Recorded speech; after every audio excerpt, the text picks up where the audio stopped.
సింగరేణి మాజీ ఎమ్మెల్యేలు నాయకులు బొగ్గుగని కార్మిక నాయకులతో తెలంగాణ భవన్లో కేటీఆర్ సమావేశం నిర్వహించారు. సింగరేణిని ప్రైవేటీకరించేందుకే కేంద్రం తెలంగాణ బొగ్గుగనులను వేలం వేసిందని, కేంద్రంతో రాష్ట్ర ముఖ్యమంత్రి కుమ్మక్కై బీజేపీకి అనుకూలంగా వ్యవహరిస్తున్నారని ఆయన మండిపడ్డారు.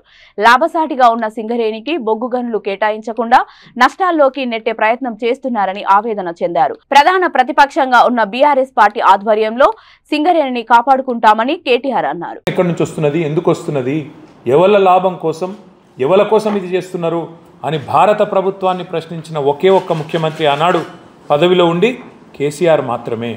గుర్తుమంత్రి అన్న మాట్లాడిండా, దయచేసి మీరు గుర్తు తెచ్చుకోవాలని చెప్పి కూడా నేను కోరుతా ఉన్నాను.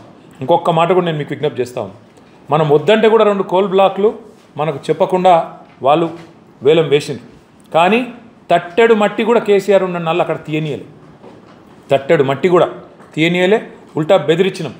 ఎవడైతే తీసుకుంటుండో జాగ్రత్తగా ఉండండి, నష్టాల్లో పోతారు మీరు అనవసరంగా మీరు ప్రభుత్వంతో, ఇక్కడ ఉండే ప్రభుత్వంతో మీరు భిన్నంగా పోతున్నారు, మా వైఖరికి మంచిది కాదు, నష్టపోతారని చెప్పి కూడా ఆ సంస్థలు ఏవైతే కేంద్రంతో కుమ్మక్కై వాళ్ళు ఒప్పందం చేసుకున్నారో వాళ్ళకు కూడా చెప్పినట్టే తట్టెడు మట్టి కూడా తీయనీయకుండా మన నిబద్ధతను ఆచరణలోనే చూపెట్టింది కేసీఆర్ ప్రభుత్వం. ఇంకొక మాట కూడా ఈరోజు కాదు, 2021 సంవత్సరంలోనే మొదటిసారి ఆక్షన్ అని చెప్పి ఆగమాగం చేస్తుంటే ఆ రోజే కేసీఆర్ గారు ఒక స్పష్టమైన ఉత్తరం రాసినారు. డిసెంబర్ 8, 2021 ఏమని రాసినారు? మీరు కేంద్ర ప్రభుత్వం ఒరిస్సాలో అక్కడనేమో గనులు డైరెక్ట్గా లిగ్నైట్ కార్పొరేషన్కి ఇచ్చేస్తారు, పబ్లిక్ సెక్టర్ కంపెనీకి.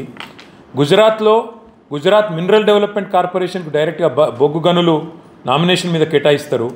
అదేవిధంగా గుజరాత్ ఇండస్ట్రియల్ కార్పొరేషన్కు నామినేషన్ మీద ఇస్తారు 2015-16 సంవత్సరంలో.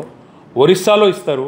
అదేవిధంగా తమిళనాడులో అక్కడ ఉండే రాష్ట్ర బీజేపీ అధ్యక్షుడు పరుగున వచ్చి కేంద్ర బొగ్గు గనుల శాఖ మంత్రి ప్రహ్లాద్ జోషిని ఆనాడు మీరు కొన్ని బొగ్గు గనులను మినహాయించాలే అని రిక్వెస్ట్ చేయగానే వాటిని తప్పిస్తారు ఆక్షన్లకు వెళ్ళి.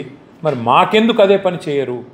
దక్షిణాదిలోనే అతిపెద్ద కోల్ కంపెనీ సింగరేణి లాభాల బాట నడుస్తున్నది, బ్రహ్మాండంగా ఉన్నది, పబ్లిక్ సెక్టర్ కంపెనీ, ఎక్కువ ఉద్యోగం సృష్టించవచ్చు.